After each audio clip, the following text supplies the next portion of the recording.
Have you ever wondered what it would be like to live in the most extreme places on the planet? Where climatic and geographical conditions challenge even the bravest of adventurers? Get ready for an unforgettable trip. In this video, we explore the world's most isolated and resilient communities, where survival is a daily test of ingenuity and courage. From the frozen tundras of the Arctic to the scorching deserts and dizzying heights of the Andes, these communities show us the true meaning of adaptation and resilience. Let's discover how people manage to thrive in environments most of us couldn't even imagine living in. Are you curious? So stick around, because what we're going to show you will surprise you. And don't forget, if you like discovering incredible stories and learning about fascinating cultures, subscribe to the channel and turn on notifications so you don't miss any details of this epic journey. Let's start this adventure. Number 20. Hanging Temple of Hengshan. The Hanging Temple is one of the most popular tourist attractions in the area around Datong in Shaanxi Province, China. This is certainly a place that is unusual, even if it isn't technically found in the woods. The 1,500-year-old temple has been constructed 246 feet above the ground, which presumably adds a sense of excitement to the daily ritual of worship. These days, the temple is a site of historic significance but also primarily a tourism hotspot due to the weird idea of a building just hanging off the side of a cliff. The temple itself is the only existing place in all of China that combines three traditional Chinese philosophies: Taoism, Buddhism, and Confucianism. Although it looks as though it just hangs there, the structure is fixed to the cliff with huge oak beams that are attached in holes chiseled into the rock, so it's probably kind of safe. Even so, I wouldn't practice jumping up and down while visiting. It's been there for 1.5 millennia, after all. Number 19. Chong Ni's Floating Village. Located in Cambodia in the Siem Reap region, there's the largest freshwater lake in all of Southeast Asia, the Tunnel Sap Lake. This place is not only home to a whole heap of fish, but it's also a place that many people call home, and not just around the outside of it like you might imagine.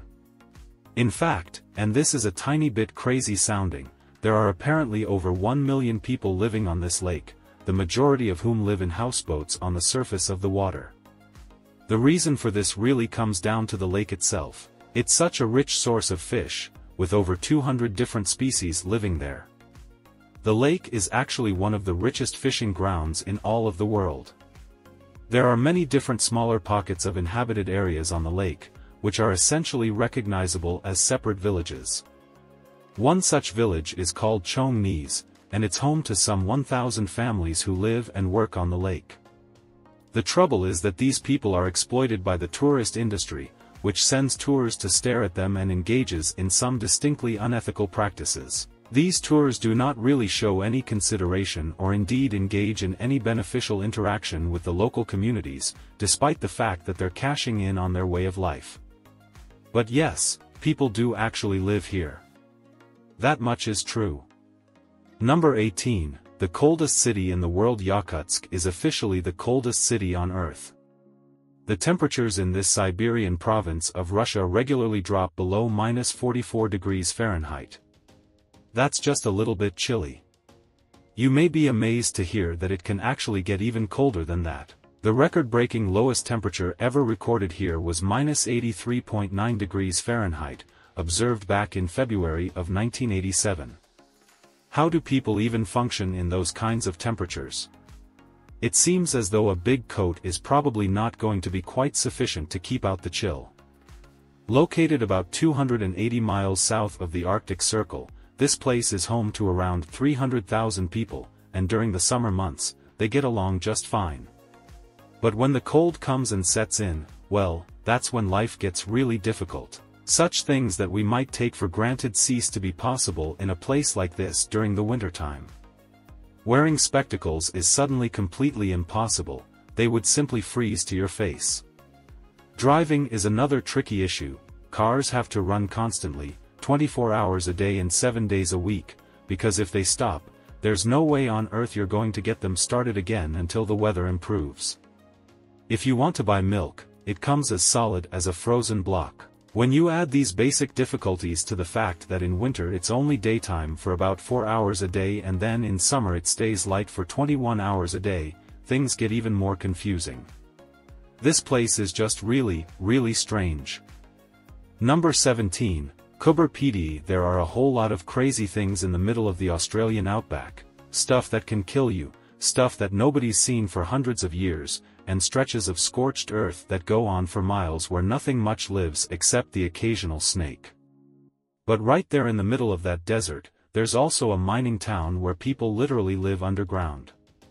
Coober Pedy is an opal mine in the South Australian desert, located an 8-hour drive from either Adelaide in the south or Alice Springs to the north. The town of Coober Pedy is off the grid and more or less completely hidden underground. Many of the town's inhabitants live in dugouts, which are cave-like dwellings that protect them from the utterly freezing and intensely scorching seasons. There's little else in between in the Australian desert. But these underground homes are still extraordinary places to live. They may be hewn from the rock, but they're full of the lives and personalities of those who call Coober Pedy home. The people that live here are forced by sheer necessity to carve out a different way of life. They must be resourceful, adept, and big problem solvers as they continue to exist in this one of the harshest places to squeeze out an existence. Number 16, Hallstatt, China. Although Hallstatt is one of Austria's most picturesque villages, this particular Hallstatt is actually found in China. That's right, it's an exact replica of the ancient European village, completely reconstructed in China's Guangdong province. This is completely bizarre but does take all sorts, now, doesn't it? So how exactly does an obscure Austrian town find itself being recreated on the other side of the planet? Well, China has a habit of doing this kind of thing. There are some architects and town planning people in China who seem to have a penchant for recreating famous and not so famous landmarks in different locations across the country. There are full-scale replicas of such famous sites as the Sphinx and the Eiffel Tower, all the way through to the Venetian canals and apparently Austrian villages as well. The UNESCO World Heritage Site of Hallstatt in Austria has been standing in its original location for hundreds of years, looking like a fairy tale land as many places in Europe are wont to do. However, this replica in China has only been around since 2012. Despite that, it somehow seems imbued with a sense of history, even if it is a bit discombobulating to suddenly find yourself up an Austrian mountain right in the heart of China. And yes, people do actually live here. The idea was to sell the properties in this new Hallstatt to wealthy Chinese people who were unable to get a hold of property in the original Austrian town. What do you think about all of this strangeness? What famous places would you like to see recreated in your town? Let's have a natter about such nonsense in the comments down below, shall we? Number 15, Sedano de las Bodegas. Located in the southern Spanish region of Andalusia, Sedano de las Bodegas is a beautiful and unique place. This is one of the towns known as a white village or Pueblo Blanco, obviously on account of the fact that the buildings in the village are all painted white. The uniformity of these places is one of their charms, of course, but this particular village, although painted white like the others, is also rather different. Many of the houses in this pueblo have been built into the sides of the rock cliff, meaning that they're protected from the very hot sun by the overhang of the cliff, which creates a kind of shaded terrace in front of many of the buildings. The temperature inside the rock is also much more regulated rather than being at the mercy of the baking sun in this part of Spain. People do indeed live in these houses, but it's such an attractive place for tourists that it's perhaps no longer able to offer what you might call a truly authentic experience, whatever that might be, but it is certainly beautiful nonetheless. Number 14, the tunnels of Bucharest. In Bucharest, the capital city of Romania, hundreds of people live in the sewers. It's estimated that about 1,100 children live in this underground world. However, I don't think there's any ninja turtles. After the fall of the Soviet Union, the country's orphanages suddenly closed, leaving an entire generation of children with no homes and nowhere to go. They fled underground when they were left on the streets. That was many years ago, and ever since, many more children have found a home in the tunnels beneath the city. These people live in the sewers because they have no place else to go. Many of them are drug addicts and have no other options. There's very little help for the desperate people who live in these dreadful conditions. One charity, called the Parata Foundation, was founded to offer help to the people in need, and they do what they can to assist, but it's still a place where survival is precarious at best. The tunnels are full of disease and danger. Many of the people that live there are addicts, so life expectancy is low and things are very difficult. These kids grow up too quickly and face harsh realities that many of us cannot imagine.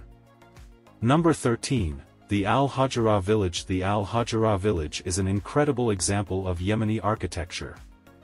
This stone village is located 1,800 meters above sea level and is perched on a rocky hilltop in the Haraz Mountains of Yemen. The houses are built from mud bricks and stone, and the village itself is a labyrinth of narrow streets and alleyways. The village is surrounded by terraced fields that have been cultivated for centuries, providing food for the villagers. The architecture of Al-Hajra is a testament to the ingenuity of the Yemeni people, who have managed to create a sustainable community in such a harsh environment. The village is also a popular tourist destination, attracting visitors from all over the world who are fascinated by its unique charm. Number 12. Geethoorn, the Venice of the North. Welcome to Geethoorn, a village in the Netherlands that might make you feel like you've stepped into a fairy tale.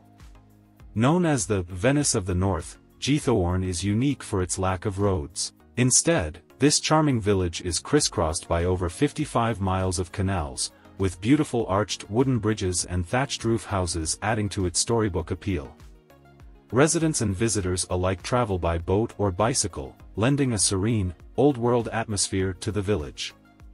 Life in Geethoorn revolves around the water, and the village's tranquility and picturesque scenery make it a popular destination for tourists seeking a peaceful retreat. While it may seem like a place from a bygone era, Geethoorn is very much a modern, thriving community. The homes, some of which date back to the 18th century, are meticulously maintained, and the village's gardens are often filled with vibrant flowers. Despite its popularity, Geethoorn remains a tranquil haven where people live in harmony with their beautiful, watery surroundings. Number 11. Whittier, Alaska. Whittier, Alaska, is a town like no other, where nearly all of its residents live under one roof. This unique setup is due to the harsh weather conditions and remote location of the town, nestled on the shores of Prince William Sound. The Beejich Towers, a 14-story former military barracks, houses nearly all of Whittier's 200 or so residents. The building contains apartments, a post office, a grocery store, a police station, and even a school, making it a self-contained community. This arrangement allows the residents to avoid the extreme weather outside and fosters a close-knit, supportive community. Despite the unusual living situation, the people of Whittier have embraced their unique way of life, finding strength and camaraderie in their shared experiences. The town's isolation and compact living conditions have created a sense of unity and resilience among its inhabitants, making Whittier a fascinating example of human adaptability and community spirit. Number 10. Living on ice in Iqaluit. In the far northern reaches of Canada, the town of Iqaluit stands as a testament to human endurance and resilience. Located on Baffin Island in Nunavut, Iqaluit is the capital of the territory and home to around 7,700 people. This remote town is characterized by its harsh Arctic climate, with temperatures often plummeting to -40 degrees Fahrenheit in the winter. Despite the extreme cold, the residents of Iqaluit have adapted to their environment in remarkable ways. Homes are built on stilts to prevent the permafrost from melting, and special care is taken to insulate against the biting cold. The community relies heavily on air transport for supplies, as there are no roads connecting Iqaluit to the rest of Canada. Traditional Inuit culture remains strong in Iqaluit, with practices like hunting, fishing, and crafting playing a vital role in daily life. The people of Iqaluit have found ways to thrive in one of the most inhospitable environments on Earth, demonstrating the incredible adaptability of human beings. Number 9. The floating islands of Uros on Lake Titicaca, which straddles the border between Peru and Bolivia, lies a community that defies conventional living. The Uros people live on floating islands made entirely of reeds. These islands are constructed from tatora reeds, which grow abundantly in the lake. The reeds are not only used to build the islands but also to make houses, boats, and even crafts for daily use. Living on these floating islands requires constant maintenance, as the reeds at the bottom rot away and need to be replenished regularly. The Uros have developed a unique way of life that revolves around the lake and its resources. Fishing and tourism are the main sources of income for the community.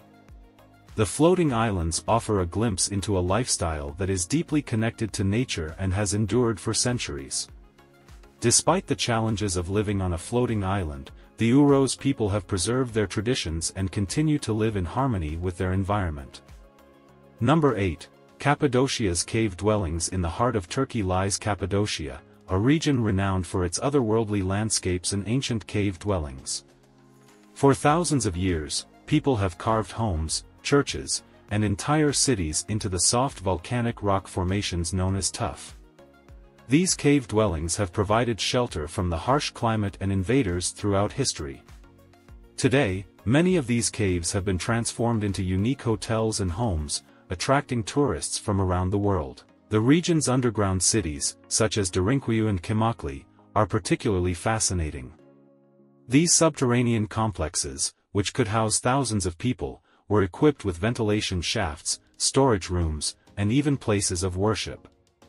Living in Cappadocia's caves offers a unique blend of history and modern comfort, with many of the cave homes featuring modern amenities while retaining their ancient charm. The people who live here have adapted to a lifestyle that blends the past with the present, creating a truly unique living experience. Number 7. The Korowai treehouses. Deep in the rainforests of Papua, Indonesia, the Korowai people live in treehouses perched high above the ground. These treehouses, some as high as 140 feet, are built to protect the inhabitants from floods, insects, and rival tribes. The Korowai construct their homes from wood and palm leaves, using an impressive feat of engineering to ensure stability and safety. Life in the treetops is not for the faint-hearted, but the Korowai have mastered their environment, living in harmony with the dense jungle that surrounds them. They are hunter-gatherers, relying on the forest for their food, shelter, and tools. The Korowai's way of life offers a fascinating glimpse into a culture that has remained largely untouched by the outside world. Despite the challenges of living in such a remote and isolated location, the Korowai have created a sustainable and resilient community high in the trees. Number 6. Living amongst the dead. In Manila's North Cemetery. In the bustling city of Manila, Philippines, one of the most unusual and sobering places where people live is the North Cemetery. Thousands of impoverished Filipinos have made their homes among the tombs and mausoleums of this sprawling cemetery. For many, it is a place of last resort, where they can find shelter and relative safety in the overcrowded city. The residents have created a unique community, with makeshift homes built between and sometimes even within the graves. Despite the somber surroundings, life goes on as normal for the cemetery's inhabitants. They hold jobs, children go to school, and local vendors sell food and goods. The living conditions are harsh, but the community has developed a sense of solidarity and mutual support. Living among the dead, these people have found a way to make the best of their circumstances, turning a place of rest into a place of resilience and life. Number 5. The white desert dwellers of Siwa Oasis. In the vast and arid expanse of Egypt's western desert, the Siwa Oasis stands as a green and fertile anomaly. Home to the Berber-speaking Siwi people, this remote community has adapted to living in one of the harshest environments on Earth. The Siwi people have built their homes from kershef, a mixture of salt and mud that is both abundant and insulating, providing protection against the extreme temperatures. The Siwa Oasis is renowned for its lush date palms, olive groves, and freshwater springs, which have supported human habitation for thousands of years. The unique culture of the Siwi people, with its distinct language, customs, and traditional dress, has been preserved largely due to the oasis's isolation. This isolation has also helped maintain the community's reliance on sustainable farming practices and traditional crafts. Living in the Siwa Oasis is a testament to human ingenuity and resilience, showcasing how a community can thrive in harmony with its harsh yet beautiful surroundings. Number 4. The isolated town of Itokakortoormiite. In the remote eastern part of Greenland lies the small town of Itokakortoormiite, one of the most isolated settlements in the world. With a population of around 450, the town is accessible only by helicopter or boat during the brief summer thaw.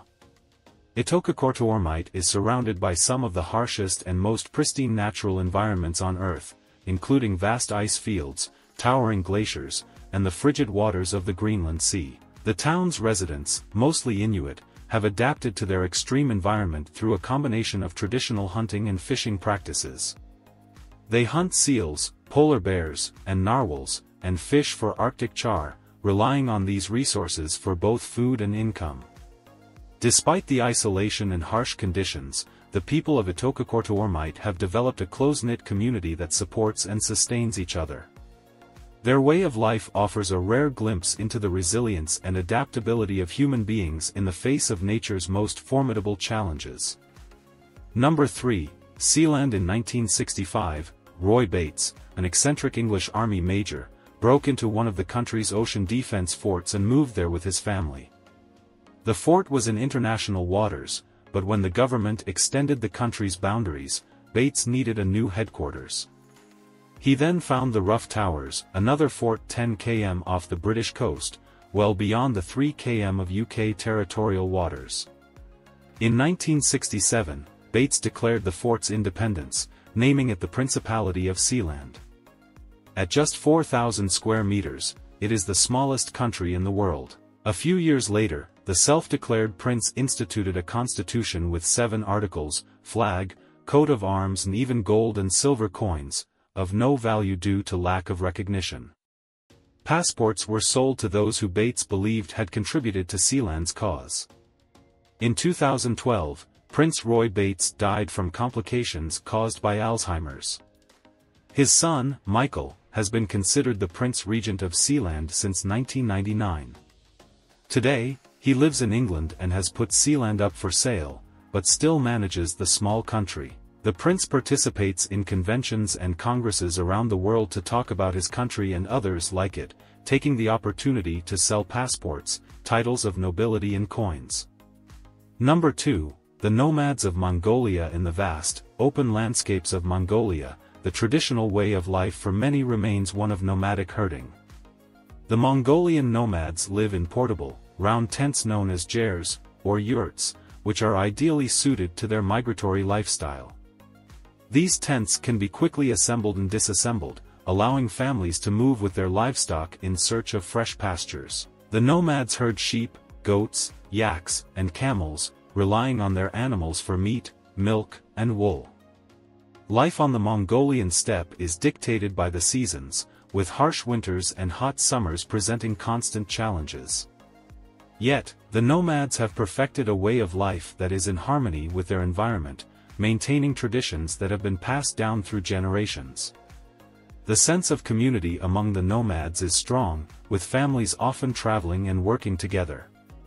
Their lifestyle, though demanding, is marked by a profound connection to the land and a deep-seated resilience. Number 1. Fanjingshan Temple. Situated amidst China's Wuling Mountains, Fanjingshan or Mount Fanjing is a distinctive formation of 2 tall, narrow, and lush green peaks. At the top of these peaks sits the enigmatic Fanjing Temple. While the temple is a holy site for Buddhists, the date of its construction along with the exact group responsible for it and how long they lived there, is unknown. Buddhism spread throughout the region during the Tang dynasty around 639 CE, but that doesn't really narrow the construction time frame down, as that's still hundreds of years. Around 1,100 people live in the lower area around the temple, and while it's open to visitors, it's mostly occupied by caretaker monks. If you want to pay your respects, be prepared for a dizzying journey, as the temple sits 8,432 feet above sea level, making it the highest point in the mountain range. To get to the top, you need to traverse a trail consisting of a glut-busting 8,000 steps, which would be the equivalent of climbing 381 floors in a standard building. As we complete this journey through the world's most extreme communities, it is impossible not to marvel at the human capacity to adapt and thrive, even in the most challenging environments. These stories are not only examples of resilience and ingenuity, but also of a deep connection to nature and a respect for the traditions that shape each community's identity. These communities teach us valuable lessons about sustainability, innovation, and the importance of preserving our cultural heritage. In an ever-changing world where we often seek comfort and convenience, it is inspiring to see how these people continue to live in harmony with their environments, facing adversity with courage and creativity. If you liked this video, don't forget to like, share with your friends and subscribe to the channel for more fascinating content. Activate the bell to receive notifications whenever we post a new video. And of course, leave your comments below. We want to know which of these communities you found most impressive and why. Thank you for following us on this adventure and see you next time.